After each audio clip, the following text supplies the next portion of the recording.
Assalamualaikum warahmatullahi wabarakatuh. Kami dari kelompok 12 yang beranggotakan Kansa Sabira, Maisi Putri, Niputurika Anggi, dan Vanessa Nasyofifa akan mempresentasikan tentang analisis sampel dari Internet Business Model Case. Jadi cakupan materi kami ini, yang pertama adalah deskripsi dari Z-Shop itu sendiri, yang kedua e-commerce industry, yang ketiga apa itu Z-Shops, produknya dan konsepnya, dan yang keempat itu ada value-nya, dan yang kelima itu apakah Amazon punya kontrol untuk key assets-nya, dan yang keenam bagaimana strategi dari pertumbuhan Z-Shop itu sendiri, dan yang ketujuh ada recommendation. Oke, singkat cerita, Amazon dimulai dari saat pertama kali Jeff Bezos itu keluar dari pekerjaannya, dan kemudian ia dan istrinya mengendara ke timur. Dan kemudian pada saat itu Jeff Bezos menyusun bisnis plan-nya saat istrinya sedang mengendara. Ya, sesimpel itu. Kemudian Jeff Bezos dan empat dari ahli software membangun Amazon itu sendiri melalui garasi mereka. Kemudian pada Juli 1995 itu Amazon mulai menjual buku secara online. Strategi utama mereka ini disusun untuk bisa bersaing dengan toko-toko buku seperti Barnes and Noble yang pada tahun 1998 itu terbukti Amazon bisa mengalahkan Barnes and Noble itu. Dan pada 1996, ini Amazon memperoleh pendapatan yang sangat besar dengan hanya 1 tahun beroperasi, yaitu sebesar 15,8 juta dolar. Dan pada Maret 1998, Amazon ini menyusun model bisnis baru, yaitu dengan menjual Amazon Kids Books yang tersedia di website mereka. Kemudian pada Juni 1998, Amazon memperluas lini produknya dengan menjual CD, sehingga secara perlahan Amazon bisa menguasai seluruh pasar yang ada. Kemudian pada Agustus 1998, Amazon membeli Jungle Corp and Planetal ini agar website mereka lebih secure. Kemudian pada November 1998, Amazon memperkenalkan Video and Gift Store.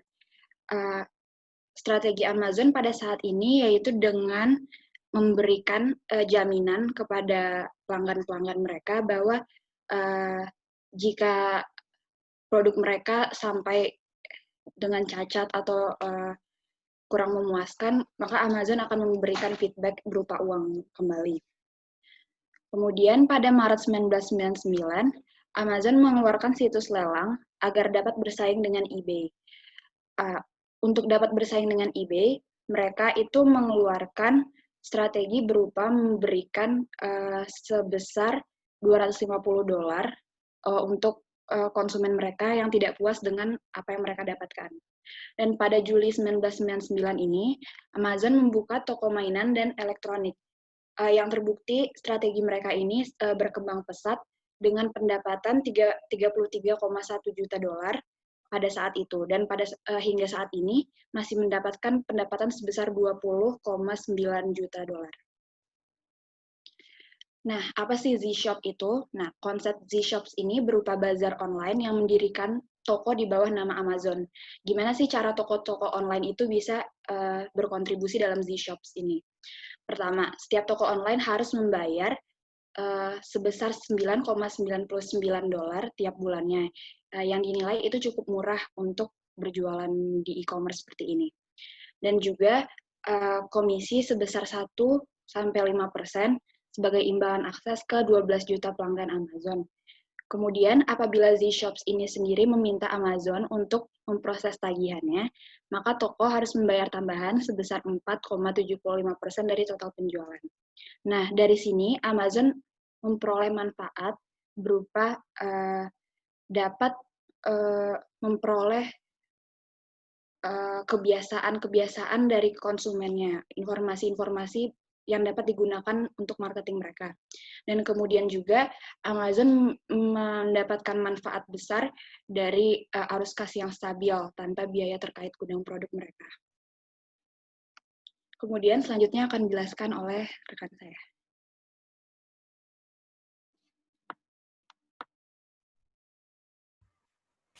Next.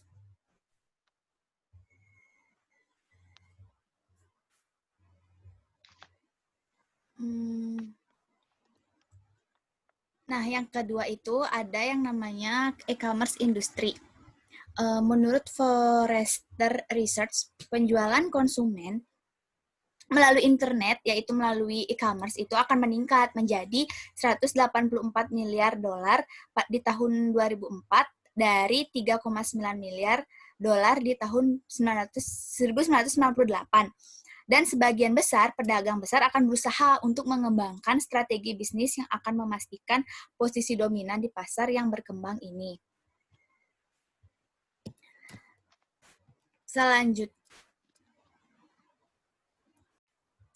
Selanjutnya ada pesaing. Nah, Amazon yaitu memiliki pesaing, yaitu selanjutnya mall-mall online ini memberikan kemudahan untuk membantu pembeli dalam menemukan barang-barang hanya di satu tempat.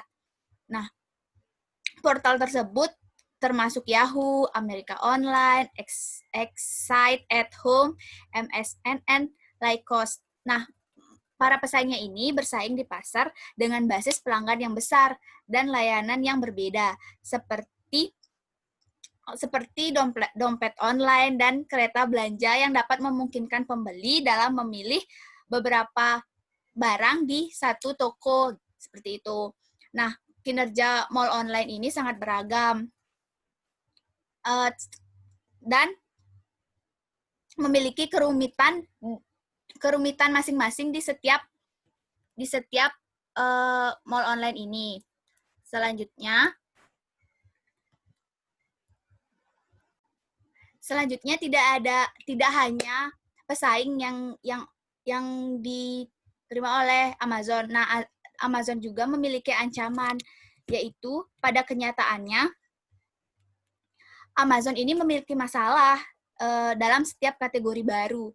Nah, yaitu itu menjadi musnah dalam lelang oleh pesaing. Nah, seperti ini ada eBay yang memiliki 3 juta daftar, Yahoo yang memiliki hampir 4 juta pendaftar, tetapi Amazon dalam hitungan terakhir hanya memperoleh 140 ribu pendaftar. Nah, toko elektronik seperti Pioneer dan Sony, dia tidak menerima Amazon untuk menjual produk mereka. Jadi Pioneer dan Sony ini mereka akan marah kepada Amazon apabila Amazon tetap menjual produk mereka di Amazon tanpa pemberitahuan dari Pioneer dan Sony. Nah, beberapa produsen lain juga, produsen besar pun juga menolak untuk memasok barang mereka di Amazon ini. Nah, dengan begitu, itu menjadi tantangan terbesar untuk si Job dalam menjalankan bazar online tersebut. Jadi si Job ini harus menarik merek-merek ternama yang terbaik, seperti itu. Nah, selanjutnya si Job pun memiliki dilema, yaitu Bezos mengatakan bahwa si Job ini masih menjadi pemenang. Nah, beliau mengira bahwa pelanggan si Job akan tetap membeli lebih banyak dari Amazon, terutama karena mereka akan pindah ke daerah yang baru. Nah, namun juri dalam bazar tersebut masih menganggap bahwa konsep e-mall yang ditawarkan oleh si Shop ini tidak menjadi pemenang. Nah, setelah itu Yahoo dan Excite pun telah menjalankan mall online selama beberapa waktu, dan pelanggan juga masih tetap berbondong-bondong untuk masuk ke mall Yahoo dan Excite tersebut. Nah, namun Bezos pun pernah berkata bahwa nama merek akan lebih penting online daripada di dunia fisik. Nah, dari itu Amazon pun tetap untuk mencari mengembangkan nama merek Amazon di online daripada dunia fisiknya. Nah, selanjutnya ada pertanyaan, apa sih itu konsep C-Shop dan bagaimana nilai-nilai C-Shop dengan pemangku kepentingan. Next. Telah dijelaskan oleh teman saya yang Vanessa, pada tahun 1995 Amazon mendirikan nama merek penjual buku daring yang tidak ada duanya, yaitu Amazon. Nah, sejak saat itu, Amazon telah melakukan diversifikasi penawaran pada produknya. Ya, Pak. Nah, lini produknya itu termasuk CD, kaset video, hadiah, mainan, lelang, dan elektronik. Situs lelang Amazon ini adalah pada saat itu satu-satunya produk yang melangkah keluar dari batas-batas model retail murni dan memperluas perusahaan ke dunia pembuat pasar. Nah, pada bulan September 1999, Amazon mulai nih menambahkan kategori baru lainnya, yaitu C-Shop yang menawarkan jumlah toko dan produk independen yang tidak terbatas. Nah, tindakan ini dapat memperjelas bahwa Amazon tidak hanya bermaksud mendiversifikasi bisnis retailnya saja, tetapi juga memperkuat posisinya sebagai pembuat pasar dengan melakukan diversifikasi ke C-Shop dan konsep elektronik mall.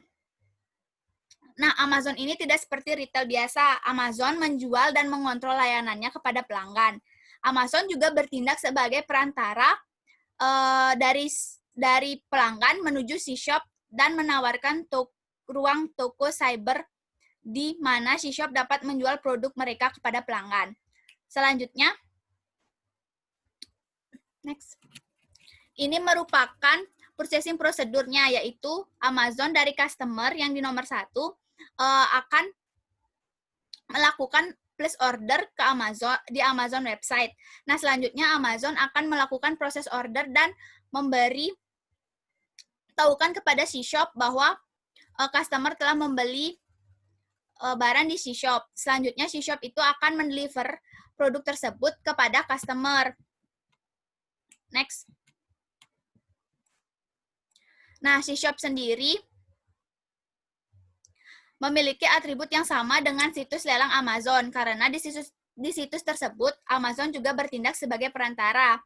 Nah, pelanggan C-Shop tersebut juga kemungkinan akan dapat mengharapkan pemilihan produk yang lebih tinggi dan layanan yang berkualitas tinggi. Akhirnya, C-Shop pun memungkinkan Amazon untuk menawarkan sejumlah besar produk dan menjadi tujuan belanja utama bagi pembeli online. Next. Nah, bagaimana sih C-Shop itu menambahkan nilai bagi pelanggan? Yang pertama, C-Shop akan melakukan convenience on one-stop shopping atau kenyamanan berbelanja di satu tempat. Jadi C-Shop ini menawarkan bagi pelanggan dapat membeli barang beberapa jumlah barang, tetapi hanya di dalam satu situs online saja. Nah, yang kedua, reliability dan credibility. Nah, kebanyakan pelanggan yang membeli online, mereka mempertimbangkan toko yang dianggapnya dapat diandalkan dan kredibel. Nah, Amazon melalui C-Shop ini memiliki reliability dan credibility yang tinggi. Nah, selanjutnya Amazon pun memberi jaminan.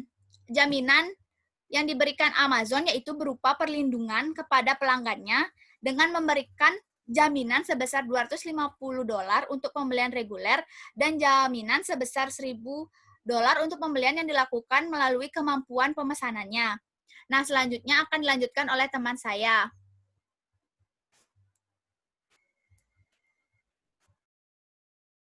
Nah, selanjutnya itu bagaimana si C-Shop ini menambahkan value kepada merchant yang tergabung dalam sistem.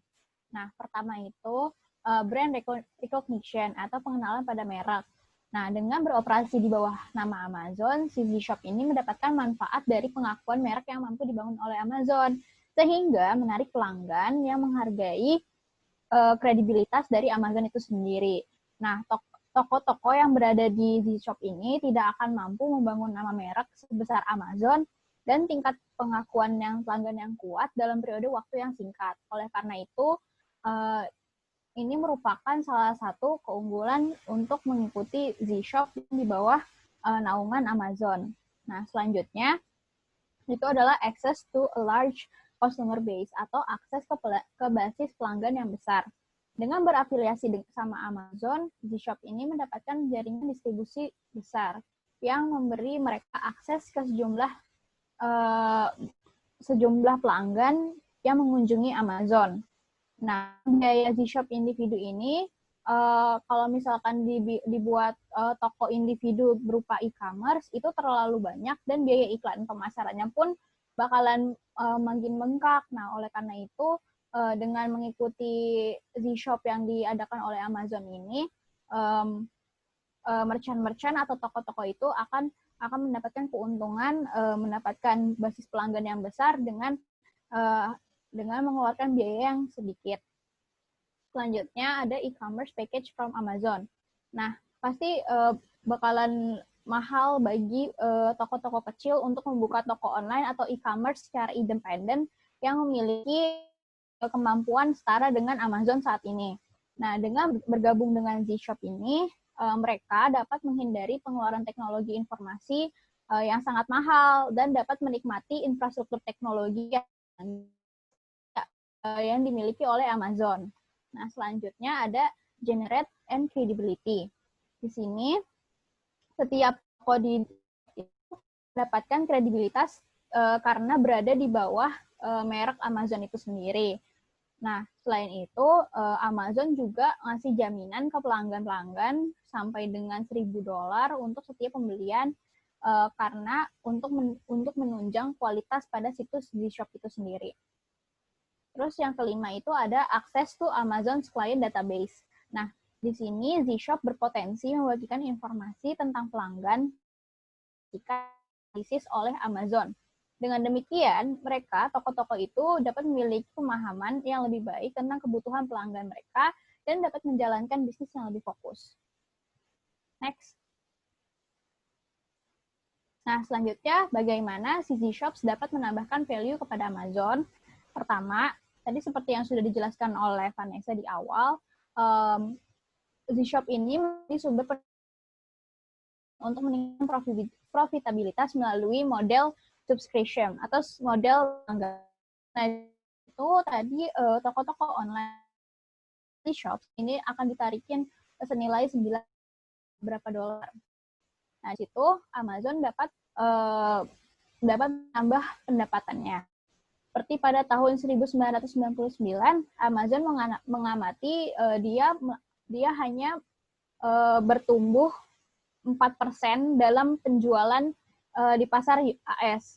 Nah, dibandingkan dengan 40% yang pernah dialami di tahun 98. Nah, Gshop ini membawa sumber pendapatan tambahan dan stabil ke Amazon melalui biaya bulanan yang dibayarkan oleh toko-toko itu. Karena Amazon memiliki nama merek yang kuat, relatif untuk pada jaringan Gshops.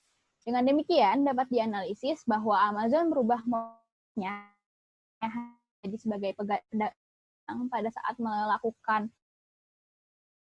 mereka dan sekarang ketika ada Gshops, mereka menjadi campuran beberapa model bisnis yaitu sebagai merchant, broker, dan subscription. Nah, selanjutnya itu keuntungan lainnya yaitu informasi pengguna. Dalam bisnis penjualan buku, Amazon sangat berhasil mengubah pelanggan pertama kali menjadi pelanggan tetap. Nah, dan Amazon telah mampu mencapai loyalitas pelanggan ini dengan menawarkan tidak hanya harga yang kompetitif, tapi juga fitur komunitas seperti ulasan buku dari berbagai sumber dan rekomendasi untuk buku-buku lain. Nah, dari fitur komunitas ini, itu bisa dimungkinkan dengan memproses dan menganalisis data yang telah memperoleh selama jangka waktu yang lama tentang perilaku pembelian pelanggan itu. Sebagai perantara dari setiap transaksi yang dilakukan oleh jaringan Gshops, Amazon akan mendapatkan akumulasi dan analisis dari data perilaku pelanggan dalam berbagai produk yang jauh lebih luas setelah menawarkan model Gshop ini. Nah, kemampuan untuk memberikan informasi yang lebih baik dan lebih khusus kepada pelanggan memungkinkan akan menghasilkan sesuatu yang lebih menarik dan mempertahankan peningkatan dari jumlah pelanggan itu sendiri. Misalnya, ketika memberi kamera PC yang baru dijual oleh Z-Shops Amazon atau di toko elektronik miliknya, Amazon dapat mengirim pelanggan yang mereka yakini mungkin tertarik untuk membeli produk ini. Berdasarkan sejarah pembelian pelanggan, sehingga memupuk pendapatan tambahan untuk Amazon. Next. Nah, selanjutnya itu adalah aktivitas konfigurasi nilai apa aja yang harus dilakukan. Next. Memiliki untuk mendukung komponen-komponen jaringan nilai atau value network. Hal ini sudah diajarkan ini kita bisa dapat simpulkan bahwa suatu perusahaan harus fokus pada satu konfigurasi nilai dan melakukan kegiatan yang paling sesuai untuk konfigurasi itu, daripada sekadar hanya mengejar kegiatan yang hanya berhubungan dengan value chain. Jika Amazon ingin mengejar value network daripada nilai rantai atau value chain, nah ada beberapa komponen yang diperlukan oleh Amazon. Yang pertama itu ada network, promotion, and contact management. Di sini tuh memiliki beberapa komponen. Yang pertama itu ada nama dari brand itu sendiri, dan bagaimana konsumen mengenali atau mengingat dari brand tersebut, atau awareness. Nah, contohnya bagaimana konsumen itu bisa mengenali dari e-commerce itu sendiri. Misalkan contohnya Tokopedia, dengan logonya yang hijau dan tagline-nya mulai aja dulu, itu akan melekat pada pelanggan untuk menggunakan Tokopedia. Nah, contoh lainnya misalkan kalau dalam merchant-merchant yang ada di dalam e-commerce, itu dapat melakukan membuat logo yang sesuai dengan nama dari merchant-nya itu, lalu memiliki packaging yang menarik, dan memiliki ciri khas dari merchant tersebut. Contohnya, saya pernah membeli set stationery di Vintage di salah satu toko di Shopee. Nah, yang membuat saya berkesan dan mengingat toko ini, setiap pelanggan, setiap pembelian saya diberikan greeting card dengan logo toko, berisikan ucapan terima kasih, dan keterangan bahwa beberapa persen dari penjualan mereka akan disumbangkan. Itu akan membekas di memori pelanggan. Selanjutnya, ada komponen customer acquisition. Nah, customer acquisition itu merupakan proses untuk mendatangkan customer atau calon pembeli baru ke dalam bisnisnya. Dalam proses ini, dibutuhkan strategi acquisition yang sistematis dan berkelanjutan, serta dapat beradaptasi mengikuti tren dan perubahan. Contohnya, Shopee. Shopee itu melakukan promo gratis ongkir untuk terus mendatangkan customer baru atau mendatangkan pelanggan yang ingin membeli kembali. Tuh. Terus selanjutnya ada komponen merchant acquisition, atau bagaimana dapat mendatangkan merchant untuk ikut bergabung dalam sistem bisnis atau dalam e-commerce-nya. Contoh lagi adalah Shopee. Nah, Shopee itu memberikan penawaran cashback ongkir kepada merchant-merchant yang mencapai nominal pengiriman pada jasa pengiriman yang telah bekerja sama dengan Shopee. Dari situ, merchant-merchant atau toko-toko itu mendapatkan sedikit keuntungan dari cashback dari nilai dari ongkir itu sendiri. Terus selanjutnya ada merchant monitoring dan evaluation. Nah, ini atau bagaimana bisnis melakukan merchant monitoring and evaluation dengan cara mengukur performance dari sellernya. Contohnya di Amazon itu menggunakan customer metrics, di mana customer bisa menilai penjual dan Amazon dapat memastikan bahwa penjual dapat memenuhi ekspektasi yang Amazon inginkan untuk pelanggan mereka. Yang kedua itu ada namanya service provisioning. Nah, di service provisioning ini terdapat beberapa komponen lainnya juga. Yang pertama itu ada providing recommendation based on interest or previous purchase. Nah, di sini itu biasanya e-commerce itu memberikan rekomendasi berdasarkan minat atau pembelian sebelumnya. Misalkan pada e-commerce Shopee, apabila kita sedang melihat-lihat barang yang kita inginkan atau yang sudah kita beli, pada keesokan harinya, barang tersebut akan muncul lagi di timeline kita. Di halaman pertama akun e-commerce kita, di mana itu akan bisa mempengaruhi pelanggan untuk membeli itu kembali. Terus yang kedua itu ada wide range of products. Ini di mana e-commerce itu memiliki berbagai macam produk dalam satu web. Terus selanjutnya ada convenience. Nah, convenience ini adalah bagaimana customer bisa merasakan kenyamanan. Misalkan seperti jaminan privasi pada akun konsumen, sehingga konsumen merasa dari data-data mereka tidak tersebar dalam web-web atau web-web ilegal atau dark web, sehingga konsumen tidak panik dan aman dan merasa aman dalam bertransaksi. Terus selanjutnya ada reliability atau keandalan.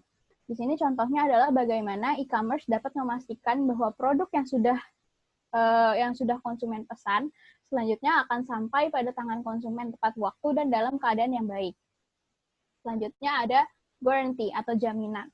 Contohnya adalah jaminan bahwa barang-barang yang dijual dengan kualitas baik, asli, dan sesuai dengan foto. Misalkan dalam e-commerce Shopee. Pada produk, ada beberapa produk Shopee Mall memiliki garansi apapun itu. Waktu itu saya pernah melakukan penukaran karena barang saya yang sampai sudah mendekati expired. Padahal dalam description box, barang tersebut akan expired dalam 2 tahun. Oleh karena itu, Shopee dapat menerima ajuan penukaran barang karena memiliki garansi selama 7 hari. Selanjutnya, itu ada dari komponen infrastructure operation. Yang pertama itu ada consumer interface. Nah, consumer interface atau saat ini sering disebut dengan user interface. Ini merupakan bagian visual dari aplikasi software, website, dan lain-lain. User interface ini dapat meningkatkan traffic dari suatu website. Kalau konsumen senang dengan tampilan user interface dari suatu website atau aplikasi dari bisnis kita, maka kemungkinan besar mereka akan mengunjungi kembali website kita. Yang kedua ada knowledge database. Nah, knowledge database ini merupakan suatu jenis basis data yang dipergunakan untuk manajemen pengetahuan, dan basis ini menyediakan fasilitas untuk koleksi dan pengambilan pengetahuan yang terkomputerisasi.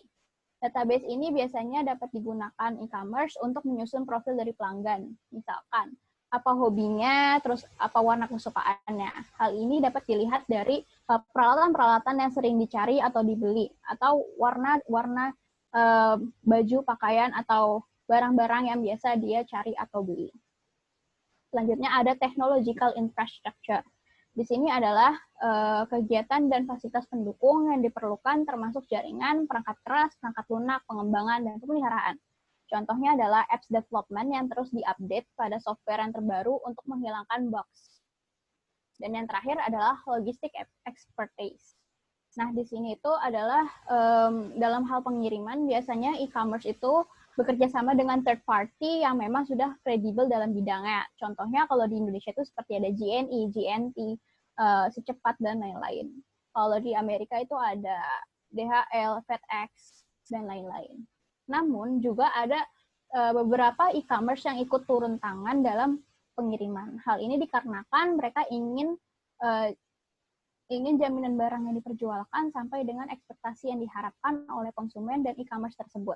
Atau bisa juga dalam hal ini terdapat produk yang memang diperjualbelikan langsung oleh e-commerce tersebut, dan stok tersebut memang berasal dari gudang pusat dari e-commerce, sehingga hanya dapat dikirimkan oleh jasa pengiriman yang disediakan khusus oleh e-commerce tersebut. Contohnya Amazon memiliki Amazon Prime. Selanjutnya, apakah Amazon memiliki pengendalian atas aset kunci? Nah, di sini aset yang dimaksud adalah Amazon memiliki aset terdiri dari kerangka kerja aset yang dapat ditiru dan komplementer. Atau yang pertama itu adalah next. Pertama ada imitability atau bisa ditiru.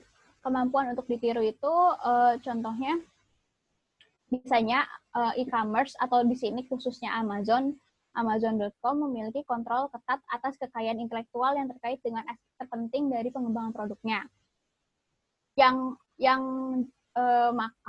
Maka sulit bagi pesaing untuk meniru atau meniru dari kekayaan intelektual ini. Amazon sangat sadar oleh mereknya, antarmuka pelanggan atau user interface, basis data pengetahuan atau knowledge database, dan infrastruktur teknologi. Itu merupakan atribut yang diperlukan untuk sulit ditiru dan memberikan keunggulan bagi Amazon itu sendiri. Tidak semua atribut ini memiliki kekayaan intelektual murni, tetapi perusahaan telah melindungi mereka dengan memiliki merek dagang, paten, atau rahasia dagang. Terus selanjutnya itu ada namanya complementary asset atau aset pelengkap. Nah, aset pelengkap ini diperlukan untuk membuat mall online atau e-commerce yang layak tersedia secara gratis. Ribuan calon peserta Z-Shops akan mendapatkan manfaat dari hubungan dengan Amazon. Namun, peserta dari Z-Shop ini tidak bisa menuntut lebih dari hubungan yang sudah mereka jalin oleh Amazon, karena ada begitu banyak pengganti potensial yang bisa menggantikan diri mereka. Namun dari sini Amazon harus secara selektif mencari hubungan dengan situs web yang sudah memiliki pengakuan merek, produk berkualitas, atau atribut lainnya yang akan meningkatkan kekuatan dari peserta Z-Shop itu sendiri. Secara singkat, dilihat dari grafik yang ada di dalam slide, itu dengan imitabilitas yang rendah atau kemiripan produk yang rendah, itu dikombinasikan dengan aset komplementer yang tersedia secara bebas, menempatkan model Z-Shop Amazon itu di dalam kuadran keempat, yang berbatasan dengan kuadran ketiga yang dijelaskan pada grafik ini. Keberadaan di kuadran 4 ini mengisyaratkan bahwa seorang penemu atau inventor akan menjadi pemilik manfaat moneter. Amazon berada dalam posisi yang baik untuk menghasilkan uang dari konsep Z-Shops. Jika apabila kita pertimbangkan keberadaan Amazon di dan fraksi pendapatan dari konsep Z-Shops, karena ia merupakan atau karena Amazon sekaligus pemegang daya tawar yang unggul atau gaining ya.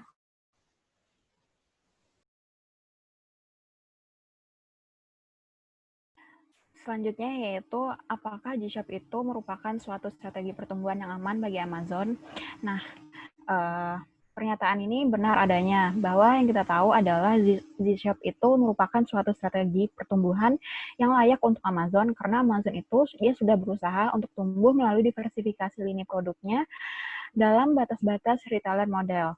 Nah, melalui Z-Shop ini, Z-Shop memberikan kesempatan untuk mendiversifikasi penawaran produk Amazon dengan kecepatan yang jauh lebih cepat lagi daripada sebagai retail yang lain. Nah, untuk itu Amazon ini dia memiliki kemampuan yang diperlukan untuk menjadikan Z-Shop itu sebagai salah satu tempat tujuan belanja online yang bisa meraih kesuksesan. Yang pertama adalah large and growing customer base. Jadi dalam hal ini antara perusahaan-perusahaan e-commerce itu Amazon dia memiliki jangkauan pelanggan tertinggi dengan presentasi populasi tertentu yang merupakan pelanggan itu sendiri. Nah, hal ini dapat kita lihat perbandingannya antara Amazon dengan Barnes and bulan itu memiliki sebesar 17,5%. Sedangkan barnesandnoble.com ini hanya memiliki jangkauan sebesar 7%. Nah, sebagian besar pelanggan Amazon ini merupakan pelanggan yang tetap. Dengan demikian, menjual bisnis yang kedua. Nah, dalam hal ini Amazon memiliki infrastruktur teknologi yang digunakan untuk menawarkan layanan yang unggul kepada pelanggannya terhadap pengalaman dalam berbelanja dari pelanggan itu sendiri. Nah, adapun layanan yang ditawarkan ini berupa layanan yang merekomendasikan suatu produk dan sistem transaksi yang aman. Untuk Z-Shop sendiri, infrastrukturnya ini dapat digunakan dengan mudah tanpa adanya biaya yang signifikan. Nah, akhirnya dengan kehadiran online market makers lainnya itu, mereka menyeratkan bahwasannya model bisnis ini dapat bekerja dengan baik. Contohnya saja seperti eBay. Jadi, di eBay ini dia berhasil membawa sejumlah besar pembeli dan penjual ke komunitasnya yang mereka anggap unik. Nah, eBay ini sendiri juga dianggap sebagai perusahaan yang berbasis internet yang berbeda. Nah, maksud berbeda di sini adalah jika kita lihat dari sudut pandang keuangan, eBay ini dia telah berhasil dengan pendapatan yang tumbuh 8 kali lipat dan laba bersihnya itu tumbuh sebesar 275% pada tahun 97 dan sampai dengan tahun 98. Nah, proyeksi tersebut bahkan menunjukkan tingkat pertumbuhan yang tinggi pada tahun 99. Next. Selanjutnya yaitu mengenai analisis komponen model bisnis dari Amazon itu sendiri. Yang pertama ada customer value. Jadi untuk pure retailer sama retail market maker-nya itu sama-sama tinggi. Untuk pure retailernya sendiri, Amazon itu dia memiliki pengetahuan tentang preferensi pelanggannya, dan pengetahuan itu digunakan untuk merekomendasikan suatu produk baru kepada pelanggannya. Berbeda halnya jika dilihat dari retailer market maker, di mana Amazon tidak menggunakan pengetahuan ini secara proaktif. Karena hal ini sulit untuk menyatukan pertentangan ini, maka tidak menutup kemungkinan bahwa nilai pelanggan itu akan tetap pada tingkat yang tinggi. Kemudian yang kedua ada scope. Jadi di scope ini jika kita lihat pada pure retailer itu tinggi, di mana Amazon memiliki ruang lingkup ekonomis yang diversifikasi sebelumnya, misalnya saja seperti dari buku Cassidy. Kemudian jika dilihat dari retailer market maker-nya itu, Amazon memiliki tingkatan yang sedang, karena Amazon hanya mengambil keuntungan dari lingkup ekonomis dengan brand, pelanggan, infrastruktur teknologi, dan bukan dari basis data, pengetahuan, infrastruktur gudang, atau keahlian dalam bidang logistik. Nah, oleh karena itu, nilai ruang lingkup Amazon ini akan beralih dari tinggi ke sedang dalam perpindahannya ke model Z-Shop. Terus yang ketiga ada revenue shorts. Jadi jika kita lihat pada pure retailernya itu memiliki tingkatan yang rendah, karena pendapatan Amazon ini dihasilkan oleh konsumen saja. Sementara jika kita lihat dari retailer market-nya itu memiliki tingkatan yang sedang. Nah, dalam hal ini Amazon juga menerima pendapatan dari toko-toko yang membentuk jaringan dengan Z-Shop sendiri. Pedagang Z-Shop juga membayar biaya. Oleh karena itu, Amazon berkembang menjadi dua model pendapatan baru, yaitu komisi dan berlangganan. Untuk komisinya sendiri itu merupakan biaya transaksi dari setiap pembelian yang ada di Z-Shop. Kemudian untuk yang berlangganan ini merupakan biaya tetap yang dibayarkan setiap bulannya oleh masing-masing pedagang yang terafiliasi. Nah, dengan demikian, dalam hal sumber pendapatan ini bergerak dari rendah ke sedang. Terus yang komponen selanjutnya yaitu pricing. Nah, jika kita lihat pada pure retailernya ini, memiliki tingkatan yang rendah karena pendapatan Amazon tergantung juga pada jumlah transaksi yang terjadi. Sedangkan jika kita lihat pada retailer market maker-nya itu, Amazon berada pada tingkatan sedang karena Amazon memiliki pendapatan tetap, di mana pendapatan tetap yang dikenakan kepada retailer itu terjadi ketika mereka berafiliasi dengan Z-Shop. Nah, penambahan yang Z-Shop ini dapat membawa peningkatan dalam kekuatan harga. Nah, dengan demikian dapat dikatakan pula bahwa Amazon bergerak dari kontrol yang rendah ke sedang atas komponen harga ini. Kemudian connected activities. Untuk pure retailernya ini berada pada tingkatan yang rendah, sama halnya dengan retailer market maker itu juga berada pada tingkatan yang rendah. Jika kita jadi di aktivitas yang terhubung ini, Amazon dapat melanjutkan kegiatannya saat ini dan secara bersamaan menjadi lebih dari perantara melalui Z-Shop. Nah, kegiatan yang terhubung akan menjadi lebih banyak ketidakcocokan. Karena itu bergerak dari pandangan nilai yang rendah terhadap sesuatu yang lebih buruk. Namun jika Amazon itu dia lebih fokus pada kegiatan konfigurasi nilai yang telah sesuai, maka dimungkinkan Amazon itu dapat beralih dari pandangan nilai yang rendah ke sesuatu yang jauh lebih baik lagi dari itu. Nah, dengan asumsi bahwa perusahaan tersebut terus dapat berjalan di jalurnya saat ini, maka pure retailernya dengan retailer market maker-nya memiliki tingkatan nilai yang rendah. Kemudian komponen mengenai capabilities. Nah, di sini terlihat bahwa pure retailernya itu berada pada tingkatan yang tinggi, begitupun juga pada retailer market maker-nya. Sebagaimana yang telah dibahas sebelumnya mengenai kelayakan Z-Shop sendiri sebagai bagian dari strategi pertumbuhan Amazon, perusahaan memberikan nilai pelanggan yang lebih tinggi daripada pesaingnya. Nah, hal ini sulit untuk ditiru oleh perusahaan-perusahaan lain karena beberapa faktor, seperti keahlian dalam pengembangan produk, kebutuhan pelanggan, berinteraksi dengan perangkat lunak secara personal, pengumpulan dan pengembangan data, serta perlindungan brand maupun logistik. Nah, dengan demikian juga kapabilitas Amazon ini diharapkan nantinya dapat tetap bertahan pada level tinggi atau dengan atau tanpa adanya G-Shop itu sendiri. Kemudian komponen selanjutnya yaitu sustainability. Nah, dapat kita lihat bahwa pada pure retailer ini memiliki tingkatan yang rendah, sementara pada retailer market maker-nya itu terdapat pada tingkatan sedang atau medium. Nah, sebagai pure retailer, itu Amazon dia mampu mempertahankan tingkat pertumbuhannya dengan menjalankan beberapa hal. Di antaranya yaitu mendiversifikasi lini produknya, memberikan nilai pelanggan yang lebih tinggi melalui basis data pengetahuan, dan investasi dalam ekuitas brand-nya. Sedangkan jika kita lihat dari retailer market maker-nya itu, Amazon juga mempertahankan posisi terdepannya melalui beberapa ekstensi. Meskipun masih harus dilihat apakah model bisnis saat ini bisa benar-benar berkelanjutan dalam hal keuangan. Nah, oleh karena itulah sustainability pada Amazon ini sebenarnya dapat meningkat dari rendah menjadi sedang atau lebih baik lagi. Dan yang terakhir yaitu implementation. Nah, jika kita lihat dari pure retailer itu sendiri, berada pada tingkatan tinggi. Jadi Amazon ini dapat menjalankan strategi yang dipilihnya dengan baik terlepas dari apakah orang-orang menganggap strategi itu valid atau tidak. Nah, namun berbeda halnya dengan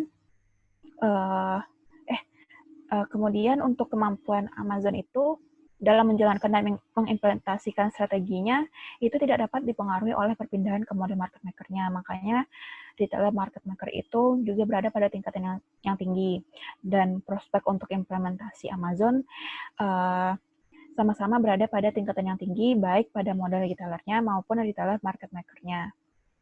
Next. Dan yang terakhir yaitu rekomendasi. Nah, perlu kita ketahui bahwa salah satu aset yang paling penting bagi Amazon ini adalah brand dan reputasinya.